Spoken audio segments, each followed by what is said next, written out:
వచ్చింది. రెండోది కుమారి చెప్పింది, కుమారి వెళ్ళిపోయింది కాబట్టి తర్వాత క్విజ్ రాశారు చాలామంది. దేవుడు మరి ఆ క్విజ్ రాయడానికి నిజంగా అందరూ కూడా అటెండ్ చేశారు, అలాగే బయట వారు కూడా అటెండ్ చేశారు. సాల్మన్ రాజు గారు, లీలక్క, ఆ తర్వాత కుసుమ, ఇలా ప్రతి ఒక్కరు కూడా రాశారు.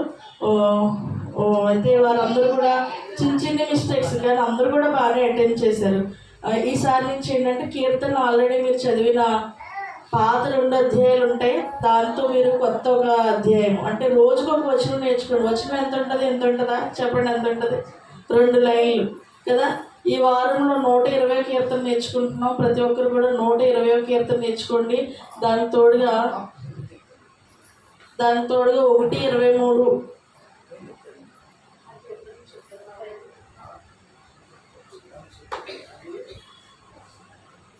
ఏం పెడితేనే ఎవరు చదవలేకపోయారు కదా కనీసం. అంటే యాకోబు పత్రిక నుంచి యోధా వరకు చదివితే గంగరాజు గారు 5,000 ఇస్తారన్నారు. కానీ అన్ని అధ్యాయాలు అంటే చాలా కష్టంగా ఉంది.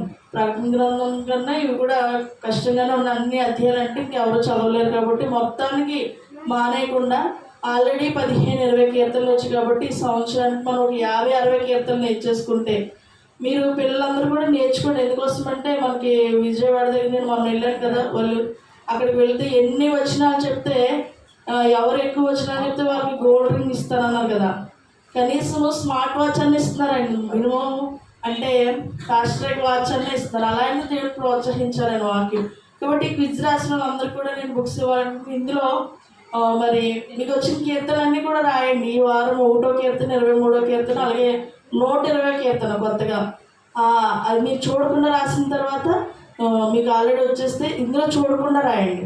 ప్రతి వారం కూడా తీసుకురండి, 3 అధ్యాయాలు రాయండి. మరి ఇప్పుడు ఎగ్జామ్ రాసిన క్విజ్ రాసిన వారందరికీ కూడా ఇవ్వాలనుకుంటున్నాను, అలాగే మిగిలిన వారు కూడా ఇవ్వాలనుకుంటున్నాను. మీరందరూ కూడా వాక్యంలో ప్రేరేపించబడి బలపరచబడాలని.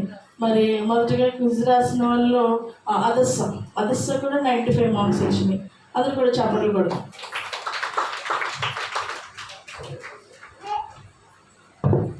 అలాగే వాళ్ళ అత్తయ్య గారికి కూడా, సూర్యవతి గారికి కూడా 95 మార్క్స్, వారిద్దరికి కూడా 2 బుక్స్. అలాగే మరి ఈసారి నుంచి క్విజ్ రాయాలని ఆశపడుతున్నాను. లహరి, నువ్వు కూడా రావాలి. ఈ విధంగా నీకు ఆల్రెడీ 20 కీర్తనలు వచ్చు కదా. దానికి తోడుగా ఒక వారానికి ఒక అధ్యాయం నేర్చుకోవాలి, అందులో రాయ. తర్వాత శ్యామ, నువ్వు కూడా వారానికి. దేవత, నువ్వు కూడా. రమ్య రాలేదు.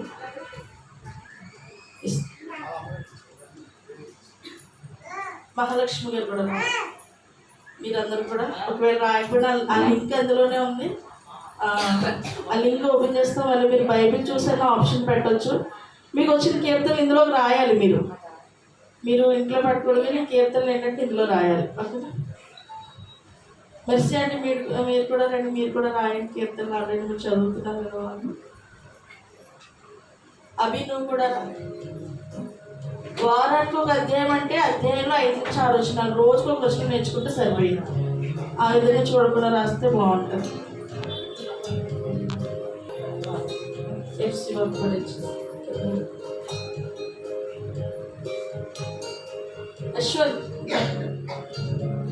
కూడా 10th క్లాస్కి వచ్చాడు. రోజుకు ఒక క్వశ్చన్ అంటే చాలా సింపుల్ అండి. రాయాలి ఇంట్లో వాళ్ళకి. మీ అక్క రాలేదు, మీ అక్కకి కూడా. అలాగే రాజాన్ని కూడా రావాలి. రాజాన్ని కూడా ఇవ్వండి వాళ్ళకి. మిగిలిన వరకు నేను తర్వాత ఇస్తాను.